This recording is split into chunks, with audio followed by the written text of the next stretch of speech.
Bonjour, bonsoir à toutes et à tous et soyez les bienvenus dans cette nouvelle émission de Looking for Rugby dans laquelle on va évoquer le 15 de France. Bon, on vous en a déjà parlé il n'y a pas si longtemps que ça du 15 de France, mais cette fois-ci on va vous en causer de manière plus positive. Car en effet, le moment est venu d'évoquer ici les plus beaux essais inscrits par les Bleus. Bon bah générique du coup.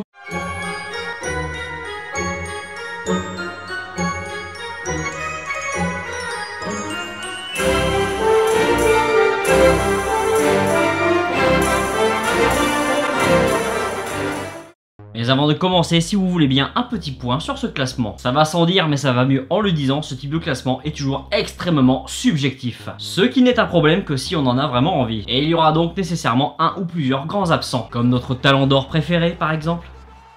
Il me faut ici ajouter que ce genre de top n'est pas vraiment facile à faire, en effet on marque quand même de moins en moins. D'autant plus que j'ai choisi ici de vous présenter uniquement des essais marqués après l'an 2000. Alors pourquoi depuis l'an 2000? Et bien tout simplement parce qu'il faut comparer ce qui est comparable, parce que YOLO aussi, hein, quand même, un petit peu, et aussi parce que pour trouver des images d'avant l'an 2000, c'est pas forcément hyper évident, et c'est pas la peine de vous resservir encore une fois les mêmes essais, 94, 87, non mais c'est bon, vous les connaissez ceux-là. Stop. Si vous suivez le rugby depuis un petit moment, vous ne découvrirez pas réellement de nouveaux essais dans cette émission, mais bon, on en parle un peu moins de cela, donc autant les mettre en avant. Pour mémoire et à l'heure actuelle, depuis 1906, date du premier match officiel du 15 de France contre les All Blacks, le 15 de France donc a joué 734 matchs, soit 402 victoires pour 303 défaites et 32 nuls. Ce qui nous fait un total de 1704 essais inscrits. Biatch! C'est vraiment très intéressant tout ça, et si on commençait? Numéro 6. En numéro 6, l'essai de Vincent Debatty contre l'équipe d'Angleterre à l'occasion du tournoi des 6 Nations 2015. Ce match fut une assez cinglante défaite pour l'équipe de France, 55-35, 7 essais à 5. Ce qui constitue un record pour une défaite des Bleus contre une équipe de l'hémisphère nord. Il s'agit bien entendu du fameux match de déglingo. La physionomie de ce match s'explique par le fait que les Anglais devaient s'imposer de 26 points au moins pour remporter le tournoi devant l'Irlande. Ce qui explique leur tendance à attaquer à tout va et donc à s'exposer à des contre-attaques en mode super rugby. Outre son score fleuve, ce qui restera de ce match, c'est ce fabuleux plaquage de Courtney Lawes sur Jules Plisson.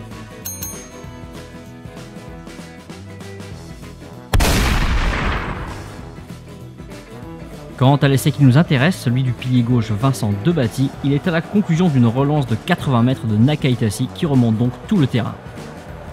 On vous laisse apprécier le spectacle.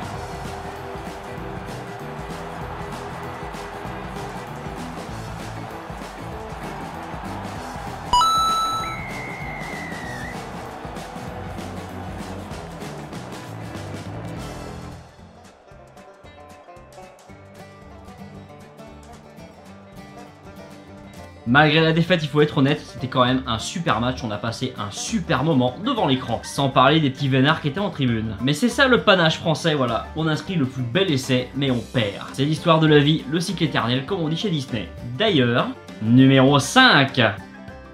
En numéro 5, l'essai de Wesley Fofana contre l'équipe d'Angleterre à l'occasion du tournoi des 6 Nations 2013.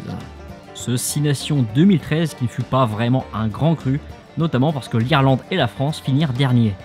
Rappelons ici que le tournoi des Bleus avait fort mal démarré par 2 défaites contre l'Italie et le Pays de Galles. Cette défaite italienne étant au passage le début de la fameuse dépression du capitaine Pascal Papé. Conséquence de cette entame de tournoi ratée, le sélectionneur national Philippe Saint-André procédera à des changements pour le match contre l'équipe d'Angleterre, avec notamment la sélection assez surprise tout de même d'Anthony Claassen. On l'a un petit peu oublié celui-là.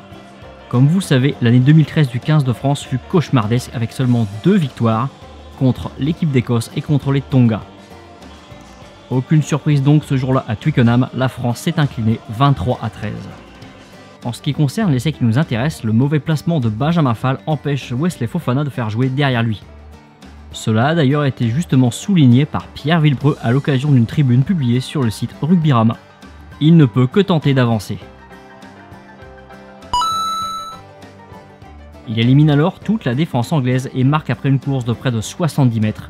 C'est un véritable exploit individuel. On vous laisse apprécier le spectacle.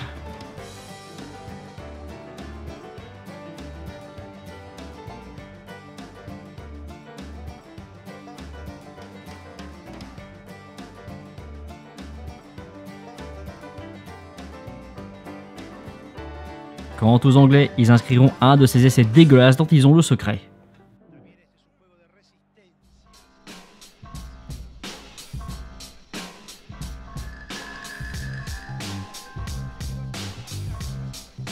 Essai qui par ailleurs n'était peut-être pas valable.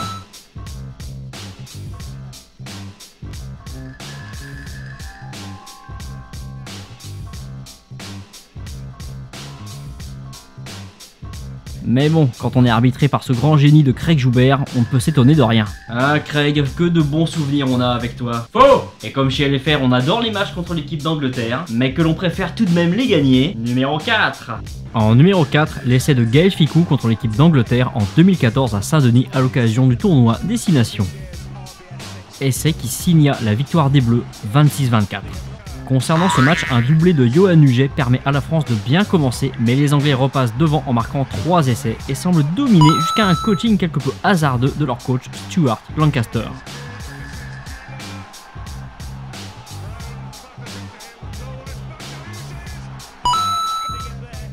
On pense ici notamment au remplacement de Danny Kerr qui semblait quand même bien mener la partie.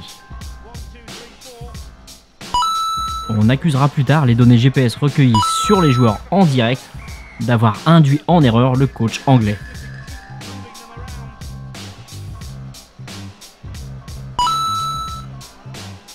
Cet essai, dû en grande partie au banc français, conclut une relance de la dernière chance à la sirène et offre la victoire aux Bleus après transformation.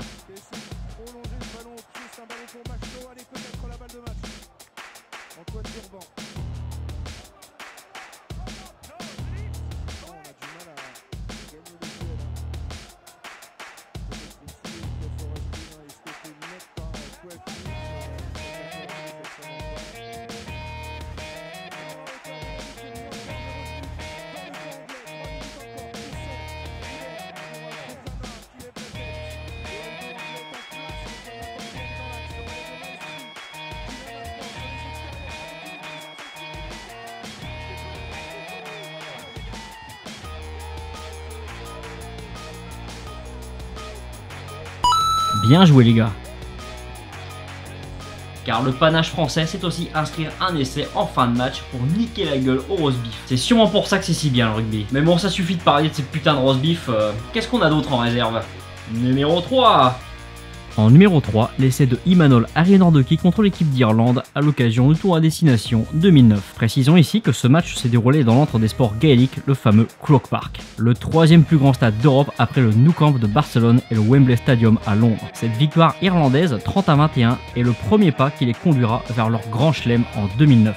Il s'agit en fait de leur deuxième grand chelem, le premier datant de 1948. Nous avons donc une superbe action collective avec passe dans la chute de Ouedraogo, jeu dans la défense et donc essai de l'idole.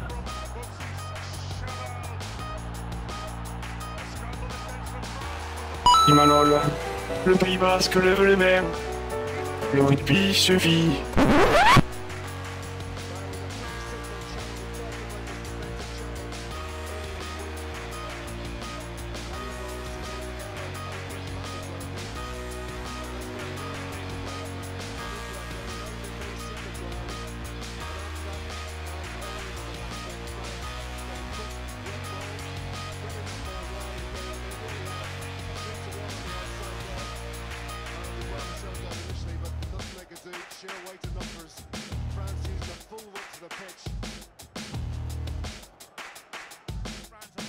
Un autre sera marqué par Maxime Médard sur une passe au pied de Lionel Boxis, le grand 10.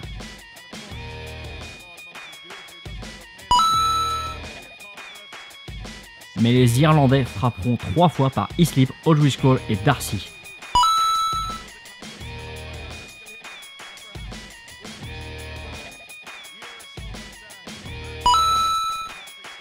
Sans parler de la botte de Ronan O'Gara. Précisons ici que l'Irlande avait à ce moment-là un nouveau coach, Declan Kidney, ancien entraîneur du Munster, champion d'Europe avec cette province du Munster contre Toulouse l'année précédente. Cette finale de H-Cup est restée célèbre notamment pour sa promotion du pick and go. Ouais, du pick and go pendant 10 minutes à la fin du match quoi.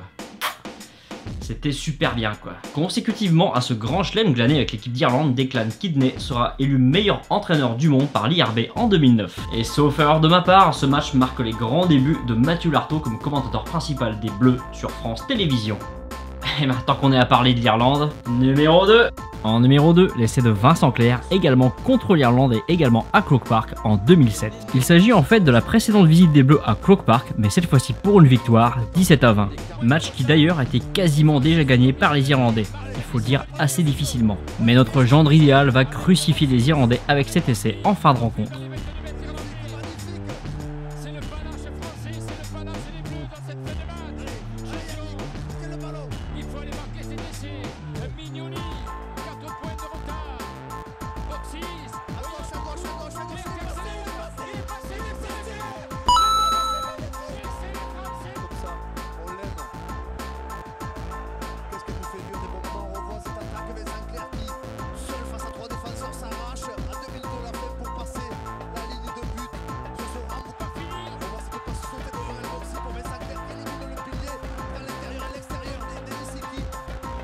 Et le Bourg soignera sa popularité auprès du public irlandais avec un doublé en phase de poule de la Coupe du Monde. Quasiment 2 fois le même essai avec passe au pied de Michala Keelisal pour une victoire 25-3. Et cela se poursuivra l'année suivante dans le tournoi avec un triplé contre cette même équipe d'Irlande au cours d'un match difficilement gagné par les Bleus tout de même, 26-21. Il faut dire que les 20 dernières minutes irlandaises étaient de qualité.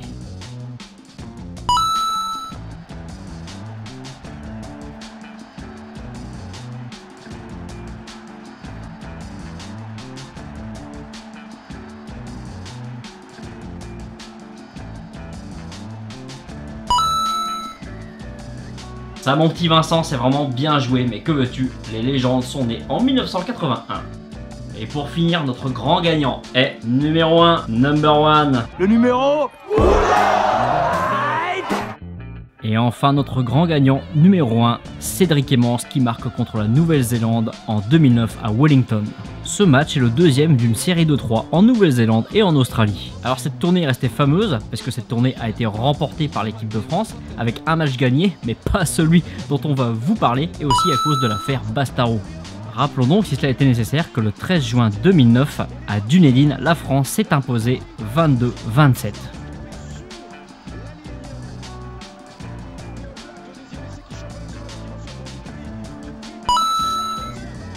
Et c'était super bien.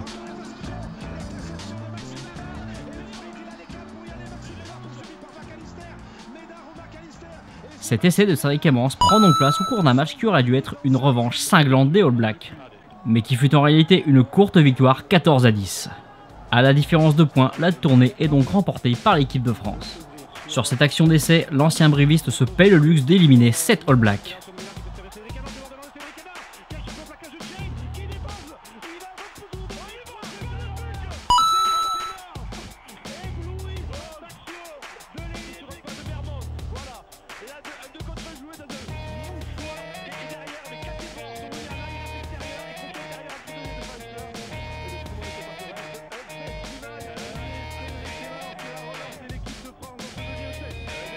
Rappelons que depuis cette tournée, seuls les Sud-Africains se sont imposés en terre néo-zélandaise à l'occasion de Tri-Nation 2009. Il faut rappeler que l'année 2009 a été assez difficile pour la Nouvelle-Zélande, avec donc une défaite inaugurale contre les Bleus, puis 3 défaites contre les Sud-Africains, ce qui leur est très inhabituel. On vous souhaite bien du plaisir les lions. Voilà donc qui conclut ce petit top, qui nous aide à nous rappeler, parce qu'on l'a un petit peu oublié, que nous sommes quand même une grande nation de rugby, et que la France est le plus grand pays du monde.